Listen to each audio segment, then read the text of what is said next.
Hey, honey. Yes, Barry? Let's get out of here. Where are we going? Where do we always go?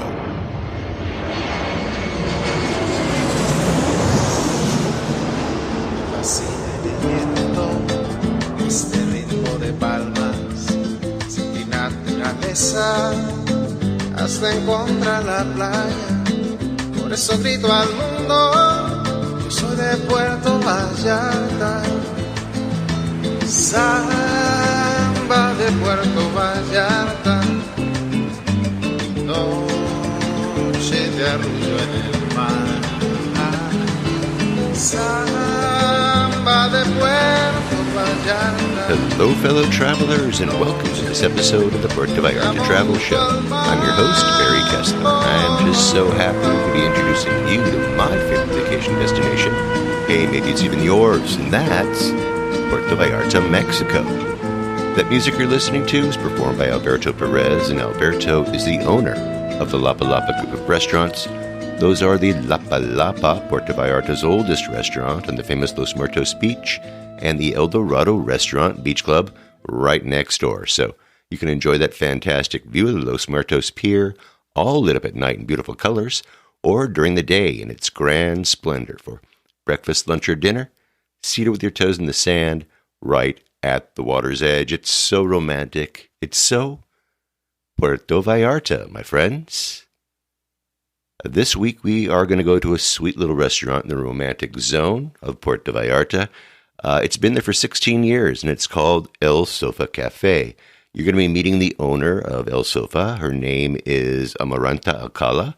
She's a lovely lady, and you're going to love her. But before we get to Amaranta, let's see what's happening this week in Puerto Vallarta, the 8th of March, 2022. Today in Puerto Vallarta and around the world, it's International Women's Day, and events and marches are scheduled throughout the city. Here is a note here from Vallarta Advisor. It says, women will march today in Puerto Vallarta, dated March 8th, 2022.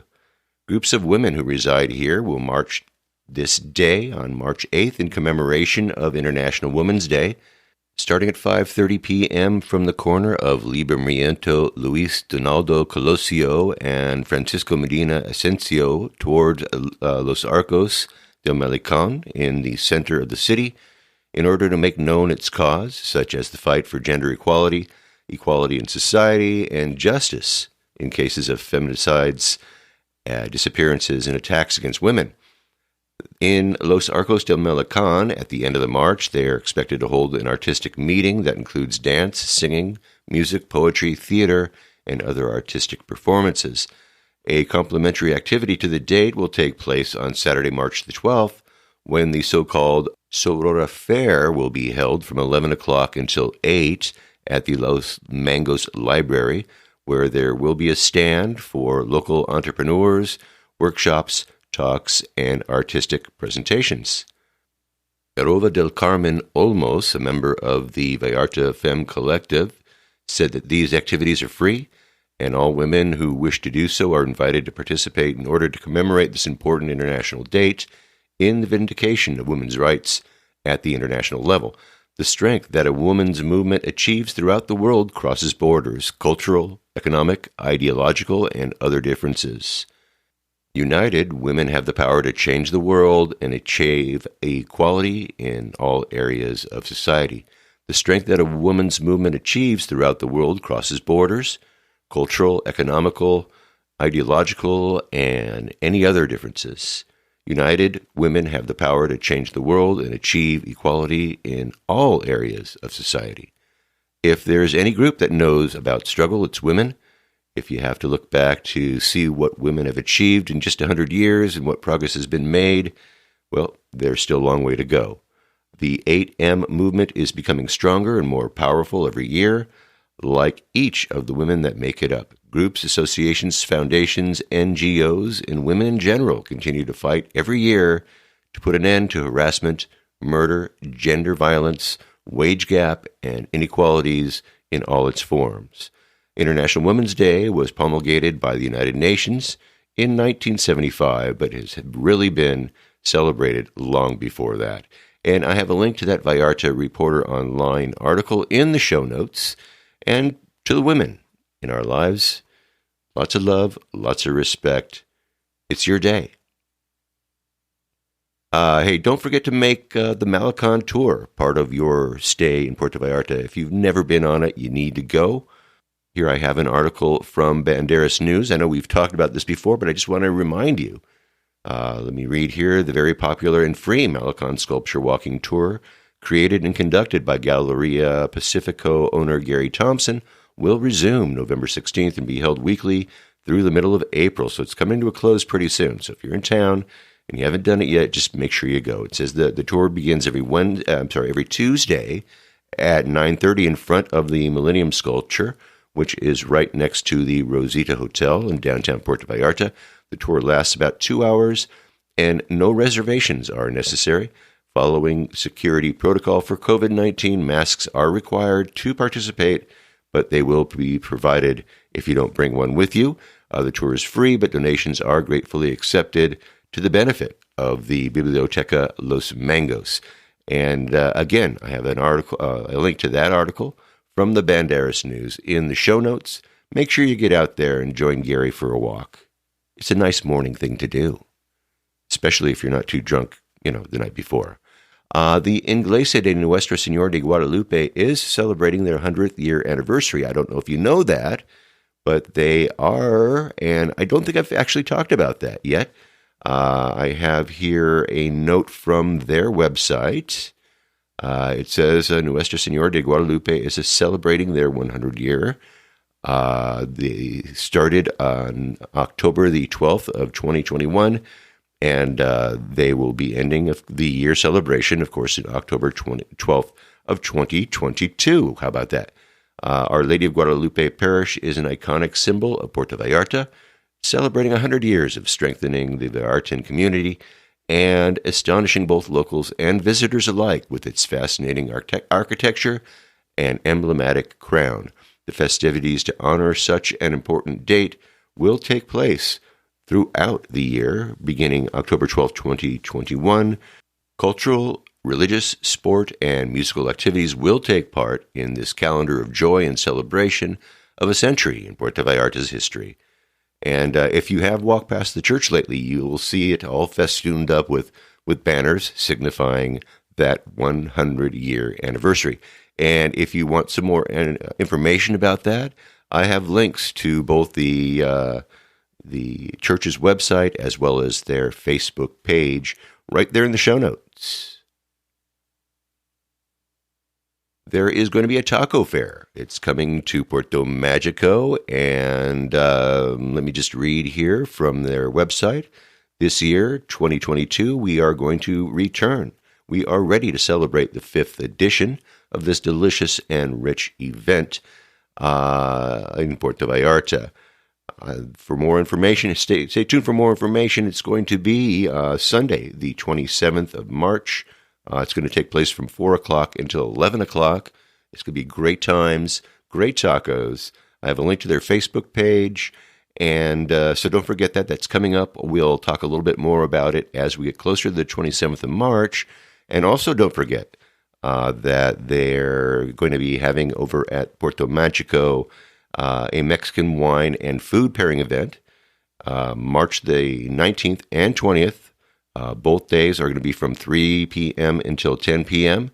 These are going to be Mexican wineries that are going to be pairing their fine Mexican wines with some of Puerto Vallarta's best food. It's going to be a magical event, so try to make it there. There's going to be food, there's going to be entertainment, there's going to be wine, there's going to be shopping, and admission is free. It seems that panhandling is a lucrative operation in the romantic zone. Let me read here from Vallarta Reporter Online. This article says child begging is lucrative in Puerto Vallarta, receiving up to 1,500 pesos daily. The article reads, children who beg in the romantic zone of Puerto Vallarta receive between 1,000 and 1,500 pesos a day, and they're not willing to stop because it's become a lifestyle for them. In the Emiliano Zapata neighborhood alone, there are about 25 minors who, in a few cases, are watched by their parents while they ask for money from foreign tourists. This information was learned last weekend when the System for the Integral Development of the Family, or DIF, Puerto Vallarta carried out an operation to find and register minors who carry out this activity in the romantic zone. Roberto Ramos Vasquez, the head of DIF, said that support was offered to parents to remove children from this activity. However, they didn't respond positively. He said that we compiled the register of 256 children who continue to be in the sale of products. Some of them are accompanied by their parents. The parents were informed that it was not appropriate for them to be in that situation. Help was offered. We said that the DIF system has different programs with which we could support them with psychology, food baskets, school support, workshops, and training. A warning was left for them to be in the DIF department, but of practically all of those that we registered, no parent has shown up. The problem is that it's become very convenient as a lifestyle for both parents and children, since they already know what stories to tell or how to conduct themselves in order to generate pity among the tourists. There's a very complicated situation because we detect that there is a network, or else the children are already very well instructed. They know what to say. They're children who already have experience. The children are already well accustomed. There was a very particular case of two minors who were from indigenous peoples. They first told us a story at the end that wasn't true, and then we met them again on the boardwalk. That little girl said that she had gotten lost, but at midnight the mom came for her, and she was a person from a native group that are used to minors begging and asking for money, selling gum, flowers, and other things. He said that these children are practically taken home about 1,500 to 1,000 pesos a day for what tourists give them and for what they sell. So it's really a lifestyle, a form of custom. They are made easier to be in the area selling or asking for money instead of being at home or sheltered. Ramos said that a campaign is already being planned to urge the public and to educate tourists not to give alms to children in order to discourage minors from being exploited for work, which amounts to a variant of human trafficking. And I have a link to that article from the Vallarta Reporter Online, which, as I've said before, is protected by a paywall. You need to have a subscription in order to read it, but you can listen to it and listen to me right here at PuertoVallartaTravelShow.com. There's been a lot of pressure being put on Russia from many countries around the world for its invasion of Ukraine, but Mexico's decided to stay neutral in the conflict. President Manuel López Obrador mentioned in his comments found in an article from Mexico News Daily dated February 26th, where he says, in terms of foreign policy, we are going to continue to promote dialogue, no use of force, no invasion. We are not in favor of any war. Mexico is a country that has always spoken out for peace and for the peaceful settlement of disputes, he said. He added that the government and the peso were prepared for volatile fuel markets due to the conflict. And then on March 4th, AMLO said no to sending weapons to the Ukraine. This is from infobay.com. Mexico will not send weapons to Ukraine, but humanitarian aid. At the request of Ukrainian legislators, President ruled out sending weapons to Ukraine as requested by a letter delivered by Ambassador Oksana Dramareska.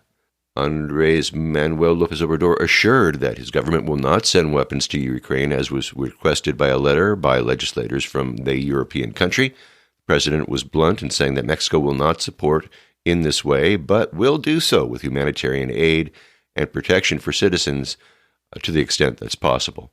During the closing of the morning press conference this Friday, March 4th, the president launched, "We do not send weapons anywhere. We are pacifists. He will be given protection and humanitarian aid," after being questioned about what the response would be to give to this request.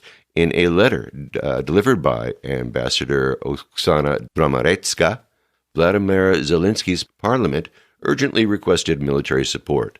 Among his specific requests were anti-tank guided weapons, grenade launchers, bulletproof helmets, and shawls. We believe that only massive military support from our allies can help us to push back the enemy. We are fighting the battles every second in almost every corner of Ukraine. If you can provide any other kind of military and humanitarian assistance, we would be very grateful, the statement read.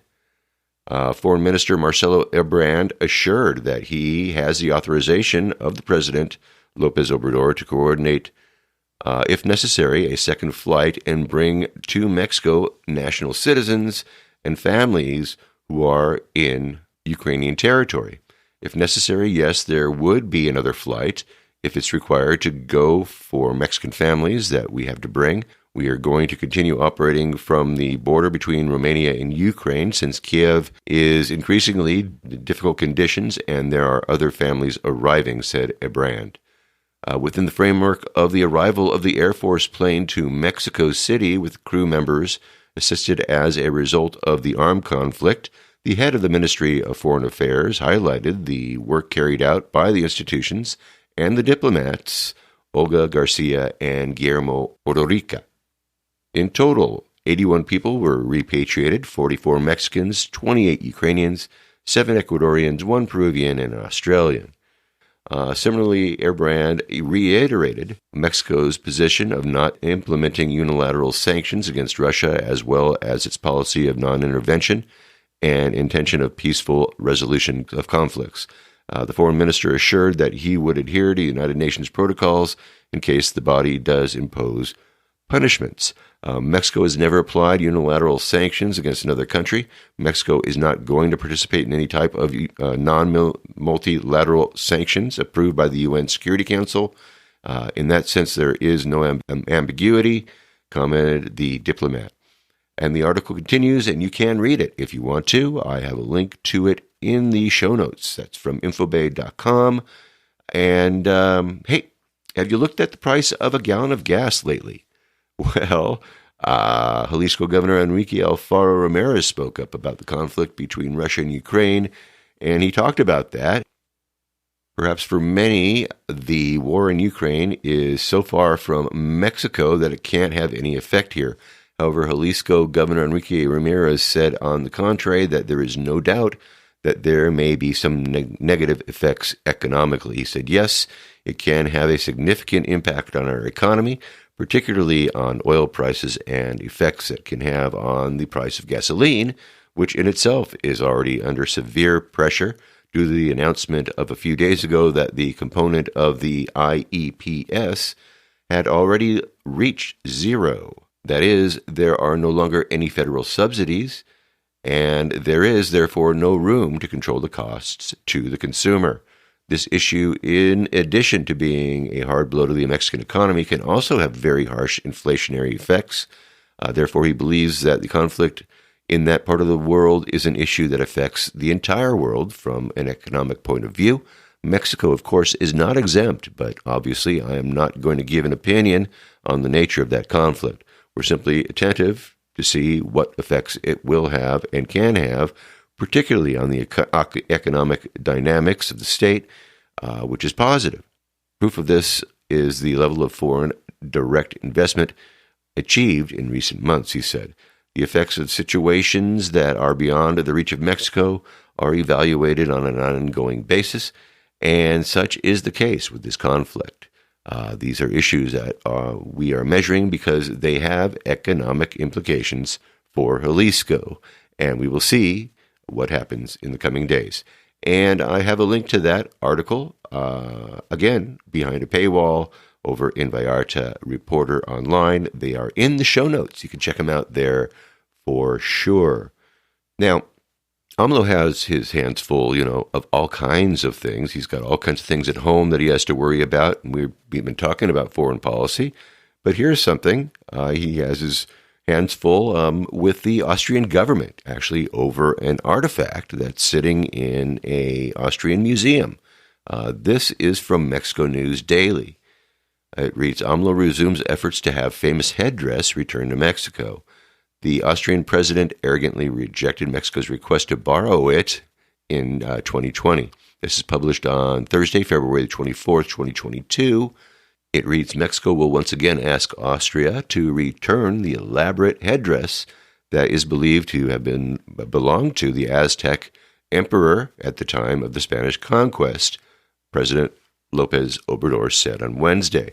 Speaking at regular news conference, the president acknowledged that the efforts to have the Penacho de Montezuma's headdress, returned to Mexico have gotten nowhere, but asserted that the government is in the process of lobbying for the recovery of stolen art and cultural artifacts that belong to Mexico. We have to keep insisting that the Penacho be returned to us and that everything that has been stolen that belongs to Mexico is returned to us from all countries, López Obrador said. The headdress, made of feathers from the quetzal and other birds, is on display at the Museum of Ethnology in Vienna. Beatriz Gutierrez Müller, AMLO's wife, met with the president of Austria in October of 2020 and, armed with a letter from her husband, asked that the European nation lend the Penacho to Mexico for exhibition during 2021, the bicentenary of independence from Spain. López Obrador recalled that Austria rejected the request, arguing that the headdress wouldn't withstand the long journey to Mexico. This meeting that Beatriz had with President Alexandra van der Bellen was very unpleasant. She tells me that he didn't have much knowledge of the Penacho. He was surrounded by men and women who feel that they are the owners of the Penacho. They barely started talking about the issue, and then they were already saying no, he said. Beatriz very kindly said goodbye, and we didn't continue with the issue because there was this refusal. It was very arrogant, high-handed attitude, and there is no justification, López Obrador said. We weren't even suggesting that they return it to us, even though it's ours. No, it was to exhibit it, he said. The president said that he hoped Austria would change its way of thinking and allow the Penacho to come back to Mexico. There are things in the relationship with Austria that are exceptional, he added. During the government of President Lázaro Cárdenas, Mexico was the first country that condemned the Nazi invasion of Austria. There's recognition for that. Anyway, I have a link to that article from Mexico News Daily in the show notes. You can find it, of course, at www.puertovallartatravel.show.com. And with that, I think we've had enough of this news. Let's get to our interview, shall we? Like so many of my interviews that I have, I depend on you, listeners, to come up with some good ideas for me to go interview. And I heard about El Sofa Café from my friend Sharon Reynolds, who invited me for breakfast with her friend Alma. Meet me over at El Sofa Café, she said. I want you to meet somebody special, she said. So anyway, I had never been to El Sofa Café. I had walked past it a couple times. It sure sounded comfortable, so I said, yeah, I'll see you in the morning. So I walked up Venustiano Carranza, just past Constitution, to number 306, where I found Sharon and Alma, and I took a seat, and I ordered some pancakes and some bacon, and we all got to chatting, and then she introduces me to the owner, Amaranta Alcala. So anyway, this is the first time that I have ever met an Amaranta. I don't know if you've ever met an Amaranta before. So I did what you might be doing right now. I looked up the origin of the name, and it seems that Amaranta, I'll read here, is a girl's name of Spanish-Italian origin, meaning unfading. Amaranta is the unusual and intriguing Latinate form of the Greek botanical name Amarantha, whose mythical equivalent is believed to be immortal. So hey, cool name, wouldn't you say? Anyway, so now I'm going to let Amaranta describe the restaurant to you. But I just want to add that she has really, really lovely art on the walls of the restaurant. And the art is painted by her. And I never got a chance to dive into her artwork when we were talking, because maybe it has something to do with the fact that I didn't do my homework. You know, I should have known that she also in addition to the fact of being an owner of of a cafe, that she is a talented artist. So I just wanted to mention that now. And when you do go to El Sofa Cafe, which I'm sure that you will take note of the artwork that's on the walls. I'm pretty sure they're for sale too. So anyway, the lady that's making your food's also a talented artist. That's really what I'm getting at to. So there's a couple tables that are set out in front of the cafe. And then when you go inside, you're just going to find a very lovely, comfortable atmosphere with that artwork that I was talking about on colorful walls. There's going to be a couch. There's a couch that sits in the rear. I guess I should call it a sofa of the Sofa Cafe, where you can relax and you can sip a drink. It's a nice place to read something, too, if you want to. It's just a lovely place for breakfast, lunch, or dinner. So anyway, let's go right now. Let's go to Venustiano Carranza, 306, just a couple doors up from the cross street of Constitution. And let's have a conversation with a lovely and talented lady who you need to meet if you haven't already. Let's get comfortable with a couch and some comfort food. And let's meet the unfading, the eternal Amaranta Alcala, the owner of El Sofa Cafe, an art gallery in Puerto Vallarta, Mexico. Amaranta, thanks for coming on the show today. Thank you. Tell us a little bit about yourself. Where are you from, and what was your path that led you to Puerto Vallarta? Well, I was originally born in Guadalajara, but we lived in California since I was months old, so I lived there until maybe my 8 years old. What part of California were you in? Orange County. Orange County. Yeah, cool. always close to Mickey Mouse. Yeah, all right. And then we went to Guadalajara. I lived there with all my family, and at 18 years old, we went back to California. Oh. And then I lived there for another while, and then jumped back to Guadalajara, and now met somebody, and I came to live to Vallarta. Ah, so Love brought me here. Did you meet a pata salada? No, actually, it was a guy I met when in my teens. Ah, okay. Like, yeah, so we came here. It didn't work out. My joke is he kept the car, I kept Vallarta. It was a fair trade. I should say so. And I had always wanted a coffee shop all my life. Since I lived in California and I went to the university, Yeah. I would go to a coffee shop over there, the Gypsy Den, and just sit down, do homework. And I thought, this is just beautiful, a beautiful business. And I always told, since I was like 20 years old, I told everybody, when I grow up, I'm going to have a cafe. Ah, wow. And when I grew up, it took me a couple of years, many, many years, but I grew up and I have a cafe. You did. I mean, you have actually fulfilled your dream. Absolutely. When was that? When did you open up this?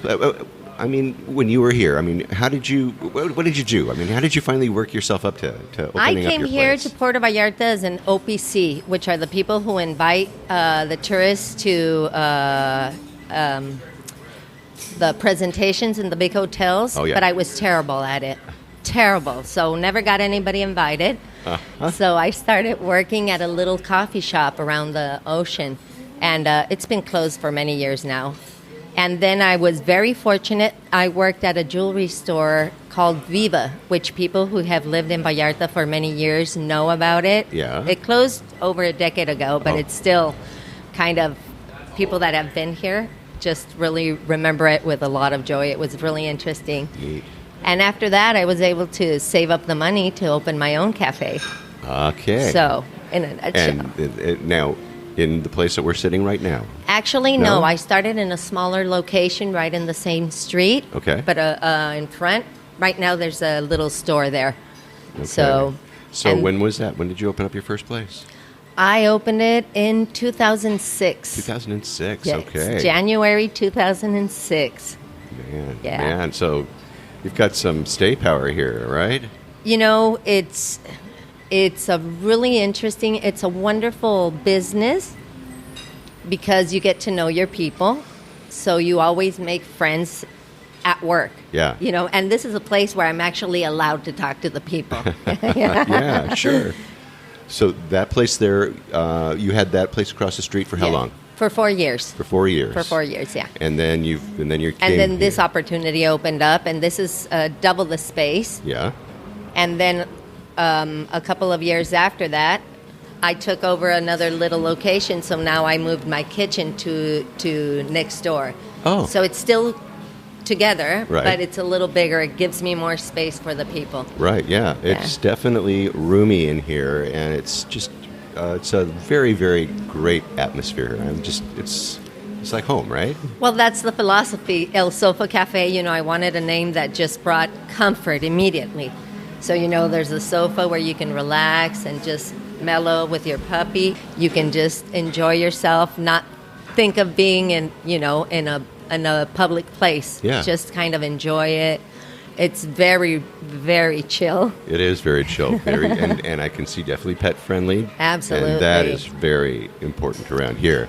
Yes.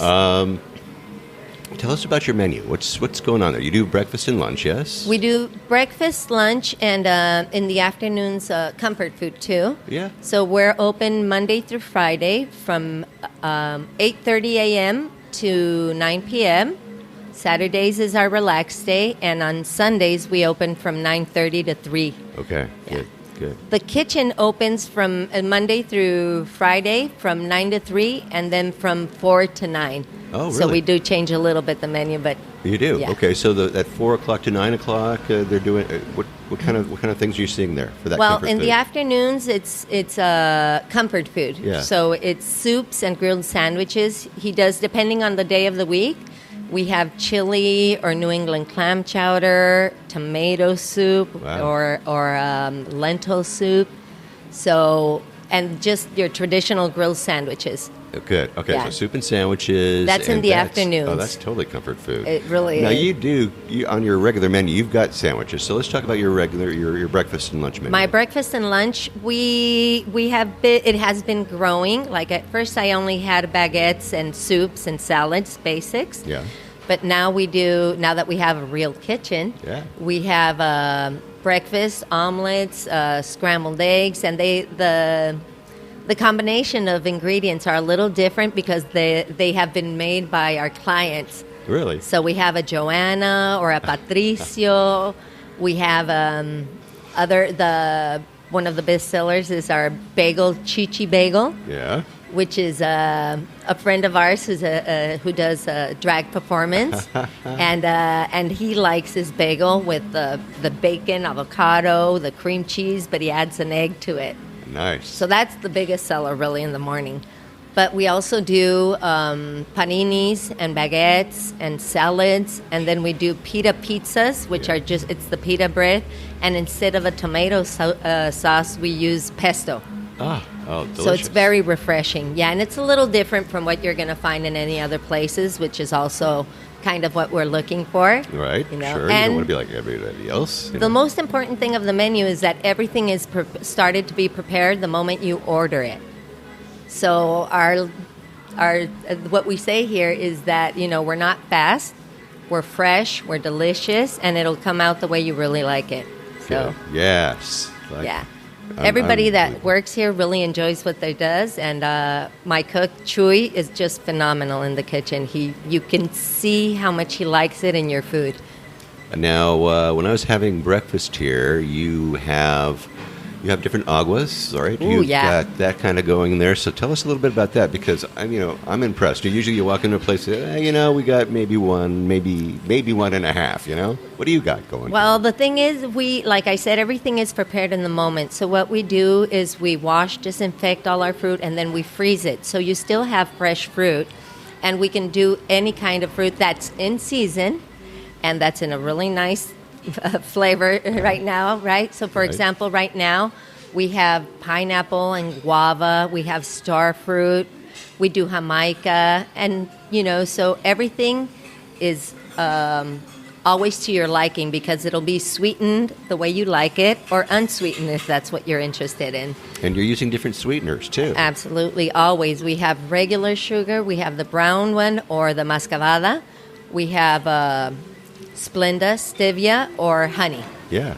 Wow. Yeah. So, take your pick. Exactly. And it's just great. When someone comes up, what kind of agua you got? Here's what we got. They rattle off 5 or 6 of them. You go, wow, okay, Yeah. this is impressive. And then sometimes when they allow us to, we like to go wild and we like to combine. So, for example, we can make the Jamaica with spearmint leaves. Nice. So refreshing. Yeah. Yeah. And and if you don't know what to do, if you don't know what's good, they'll tell you what's good. Oh, right? absolutely. Yeah. Absolutely.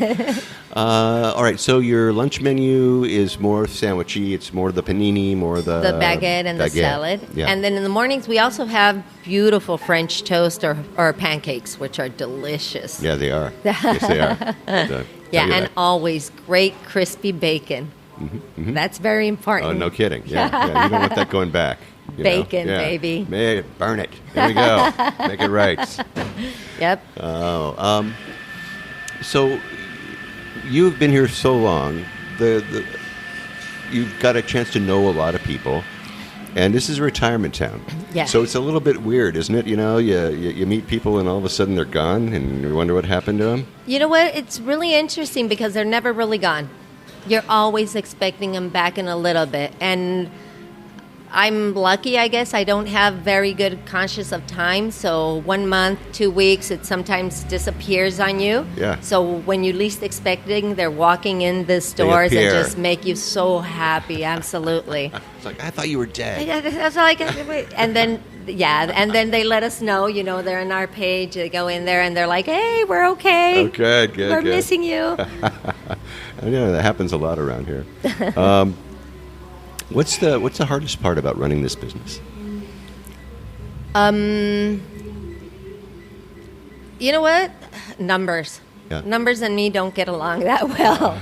Other than that, everything, I love preparing coffee. I love the people that come in. I think it's a magical, it's a magical job I got to do. Yeah. I think really it just fulfills everything. Sometimes I want to talk. Sometimes I want to create desserts. Sometimes I want to play with a recipe. Sometimes I want to sit down with Chewy and see if we can do something. So the creative side is always fulfilled here. And then the social side also. Right. Yeah, no kidding. And Yeah, this is people a- love you when they come in here, too, which is even Oh, better. thank you. Well, I do like people, most of them. Yeah, there's always that. But the truth is, I have a wonderful community around here. The businesses around here take care of each other, right? And it still feels like a small town Yeah. essence in that area. Yeah, it does. So I get to, for example, I have Figueroa's Burritos a couple of doors from here. And it's still like in old times, oh my God, neighbor, can I use an avocado? Or can you lend me a cup? Because right now we ran out of cups. Right. And it's a really nice atmosphere that we have Everybody here. seems to help everybody here. Which is You know good. what? It is true here. And I can't say that I've found that any other place. Where do you see El Sofa Cafe 10 years from now? Do you see it the same? Do you see anything different? I think so. I mean, we'll move things around, but I really have never thought of getting anything bigger or moving, really. I love this area. It's a wonderful, walkable area. And I do enjoy the atmosphere I have. Hopefully, if ever I could open maybe this place and just continue growing to the sides. Knock out a wall and Knock move it out out a a little wall. bit. There huh? you go. And then go to the sides. That would be great. But the truth is, I like the small business because I get to be part of the people's, daily routine. And Yeah. I do enjoy that. I feed off that good energy, I think. I can feel it too. All right, well, let's leave El Sofa for just a minute. Let's go out into town.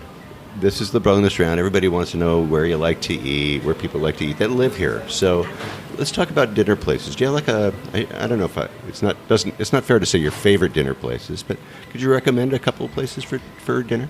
Well, if you're in the mood for something just mellow, relaxed, streetwise, it would be Taco Stands, which I don't remember the name, but it is on Basilio Vadillo and Aguacate. Uh-huh. Salsas are amazing. The place is very clean, and they actually have a little sink with a foot pump where wow. you can So wash your wash hands. your own hands. And you know. You don't see that at all. And that anywhere. makes a big difference. And so I take all my friends there. Nobody has ever gotten sick, so that's always good. Oh, you yeah. know? Yeah. But when I want to get spoiled, definitely Archie's Walk. I'm a fan of Archie's Walk. I love the family. Cindy, I admire her. Amazing since I was in the jewelry store and I got to meet her a little bit. She's just amazing, you know, as a woman, as a business person, and just part of community. So I always admired her. But the food there is incredible. So that one's always has a soft spot in my heart. Yeah. And of course the surroundings are beautiful there too. It's just a gorgeous restaurant everything. all It's around. just, You know? and it's consistently delicious, you know. So that's my That's your go-to special restaurant. Special, absolutely. If you were going to go for like a steak, where would you go for a steak around? For steak, you know what? Surprisingly, I did enjoy the at Café de Olla. Oh yeah. I got their meat platter. Yeah. And I really enjoyed the cut. It was just beautiful, which you wouldn't expect in Café de Olla. Usually Right. you think of it more of a Mexican place, but I've really had good experience there. Wow, that's very And it's unusual. a wonderful price, too, so I really like that, Yeah, you know. Yeah, you can't beat a good price on a steak. Yeah. Or steaks, as you said. Your Yeah, choice of- because you get to, exactly, they Right. have the arrachera, they do give you, I think it was a mignon, you know, they get, so, and a little bit of, it had a little bit of everything. Yeah. Delicious. All right, cool. I'll have to check that out. What about for sushi? Where would you go for sushi around here? For sushi, I haven't gone there in a while, so You don't know if it's around? no, I Well, haven't gone there. All right, well, we won't talk about it then. So there. I kept on thinking, nope. Nope, there's no sushi places here. What about Italian? Where would you go for Italian? To Italian, you know what? Vegetalia. I love it. I know, and I'm not vegetarian. Right. But their food is amazing. Really? Vegetalia is delicious. Yeah, their pizzas are just wonderful. Oh, we'll have to get over there. Yeah. It's a really nice, small little place, but it's really good. Nice. Yeah. Nice. All right. If you were going to find a place in town, let's say you had only one place that you could take somebody to, someone coming to visit, you don't have a whole lot of time, but you're going to take them to one place that says, this is Vallarta. Well, Where would you take them? I would definitely take him walking all the Malecon. I enjoy the Malecon immensely. I think the energy it brings, you know, just seeing the people. The fact that there's no cars on the street anymore, I can't tell you how much I enjoy it. I know a lot of people don't, but I just love the fact that you can feel like you're walking on the street. Yeah. And just the whole energy of the families running around and the cotton candy and the sales. I think it's again, the people in Vallarta are amazing, so I think that really is a great place for them to really enjoy kind of the energy of it. The feel, right? Represents Vallarta. What about a view? Where would you take them for the best view of Puerto Vallarta? Hopefully they are fit and ready to go. Uh-oh. Because it would be the Mirador de la Cruz. It's a hikes up. The first time I went there, it was you go up a street, up, and it feels like it's a 90-degree street, and you just keep on going up. And when you think, okay, I'm almost there, there's 1,000 stairs to go up. Yeah, 1,000 is right. I counted them. My goodness. But the view there, once you can get your breath back and the oxygen back into your brain, oh my gosh, it's a wonderful view. Absolutely. Did they ever set up a concession up there with water yet? Right. I don't think so. I I mean, didn't see it God. the time I went. I know. And then Someone's got to get that. You that know, would be a fortune for that. the most interesting aspect of that hike up there is that sometimes you see the grannies with 2 bags of from the mercado that you know they've already hauled it for who knows how long, and they're going up those streets as if nothing, while you're just kind of almost having to take a break and the oxygen tank stop, and they are just walking their way up there. It's amazing, isn't it? Yeah. I look at the same thing. I go, and I said that to my wife. I said, you watch these little abuelas walking up these hills.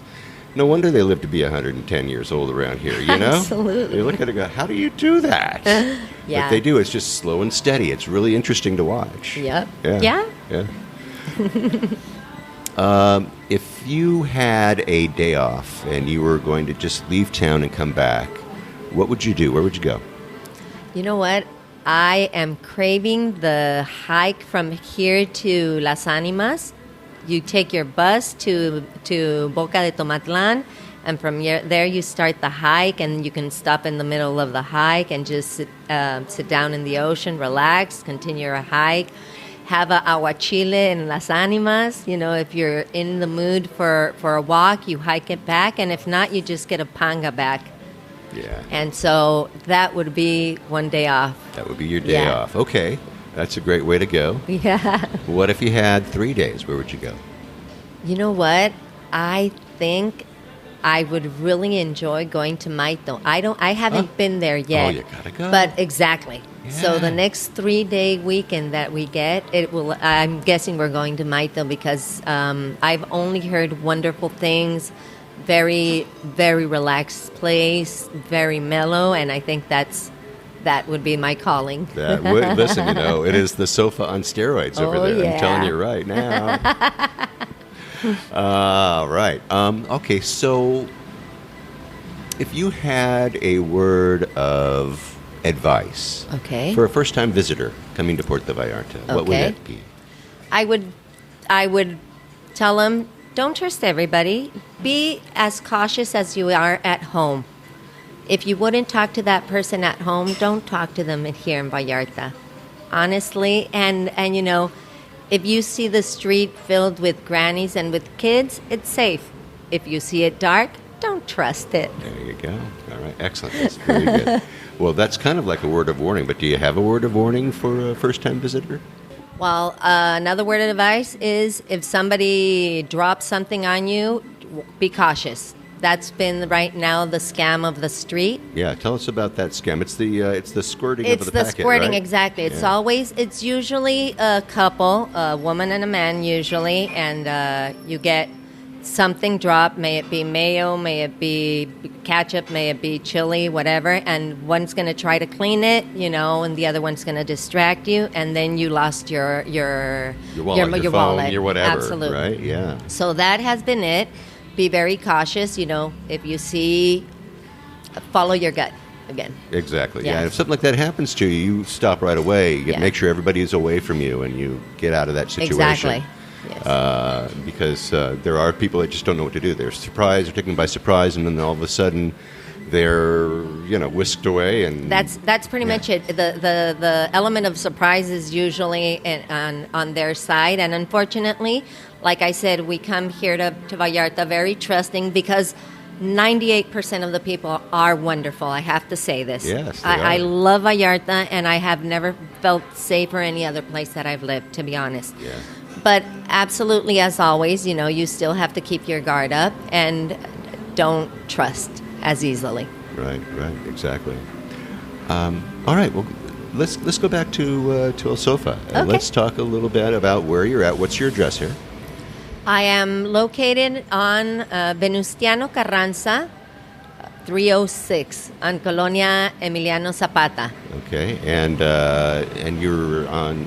You got an Instagram or a Facebook? I am on Instagram as El Sofa Cafe. You'll find me there. El Sofa Cafe on Facebook, on TripAdvisor, and where am I? And on the Twitters? Google. And on Google. I don't do Twitter. Oh, good for you. But I am on Google, on TripAdvisor, Instagram, and Facebook. Excellent. Okay, good. Well, I'm going to have links to all of those. You'll find them in the show notes at www.puertovallartatravelshow.com. You will have a picture of pictures of this beautiful, beautiful restaurant and a Google map that'll take you right to the front door. So there. Before we go, is there anything that you wanted to add? Is there something that I missed? Oh, please, people, hydrate. Hydrate and hydrate. The Vallarta, you can't trust just water, so drink coconut water or electrolytes, but hydrate so you can really enjoy Vallarta to its fullest. Yeah, and it happens, especially this time of year, you get dehydrated really fast. You don't even know it's happening, so yes. And please come down, enjoy. Our cookies are phenomenal. Yes. Did you hear that? All right. Well, Amaranta, it has been a true pleasure to have met you. And really, thank you so much for allowing me to introduce you and El Sofa Cafe to my listeners. I truly appreciate it. Thank you, Barry. It's been a pleasure, and you made it easy. Thank you. Oh, it's easy. Just talk, right? Thanks again. Thank you. Okay, thank you so much, Amaranta. You are a gem, amiga. You really are. I love your food. I love your chill spot right there in the romantic zone of Puerto Vallarta. And I don't know if you remember, but a while back when I had Mappa Jeff on the show, Mappa Jeff is the map maker of Puerto Vallarta, and he mentioned Amaranta, and he mentioned that the El Sofa Cafe sells his maps. And that's actually the last place that he goes before he takes off and heads back to California. So Amaranta tells me that it's actually the only place in Puerto Vallarta where maps that Jeff makes are actually sold. So now you have two reasons to go to El Sofa Cafe. Also, speaking of Jeff's, my buddy Jeff Musto, the PV kid, he tells me he loves El Sofa Cafe for dinner. And remember, she's open until 9, so it's a great option for a healthy, cozy, late dinner right in a different spot, right? Right in the romantic zone in Puerto Vallarta. I have links to the Facebook page, the TripAdvisor page, all that stuff, all the contact information that you're going to need, as well as a Google map that will take you to the front door of the El Sofa Cafe right there in the show notes. So make sure you check that out for sure. All right, well, that should do it for today. Next week, I want you to stay tuned for more on-the-ground reports from Puerto Vallarta, Mexico, with travel tips, great restaurant excursion ideas, and more. But until then, remember that this is an interactive show where I depend on your questions and your suggestions about all things Puerto Vallarta. If you think of something that I should be talking about, well, please reach out to me by clicking on the Contact Us tab and sending us a message. And remember, if you're considering booking any type of tour while you're in Puerto Vallarta, well, you must go to vallartainfo.com. That's JR's website. Reserve your tour through him right from his website. Remember, this is a value for value proposition. His experience and on-the-ground knowledge of everything Puerto Vallarta in exchange for your making a purchase of a tour that you would do anyway. You're just doing it through him as a way of saying thank you. Thanks, JR, for being our guide. It costs no more than if you're going to use someone else. So do it, really. And when you do take one of those tours, email me about those experiences. Maybe you can come on board and share with others what you liked or didn't like about the tour.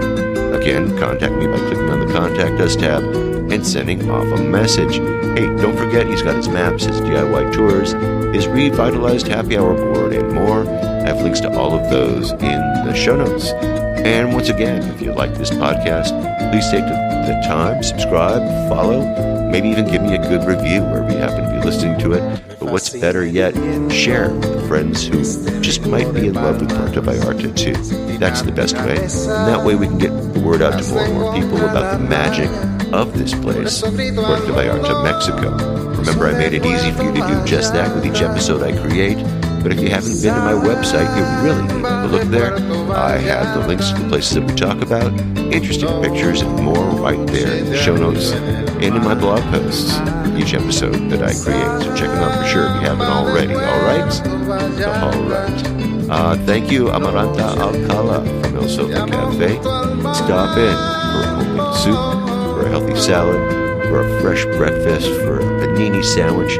Hey, maybe she'll even name one after you. You never know. Breakfast, lunch, or dinner, get on over there. I have her Facebook page, so you follow her for sure. That way you can find out what's going on and check out her hours of operation. You're going to find a new favorite place. I'm telling you, right there. Anyway, thanks to you for listening all the way through this episode of the Puerto Vallarta Travel Show.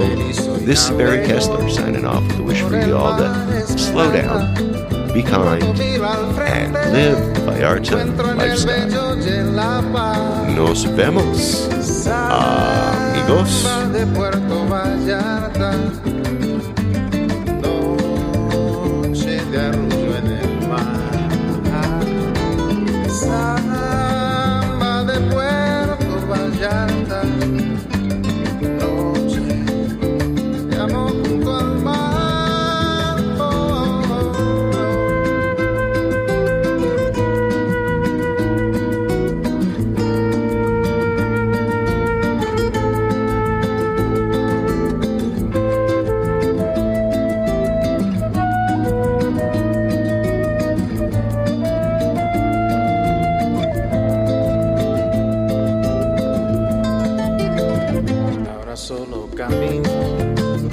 eterno por la playa. Me encuentro junto al río cuando todo está en calma. Pronto cae la noche, me brillas Puerto Vallarta.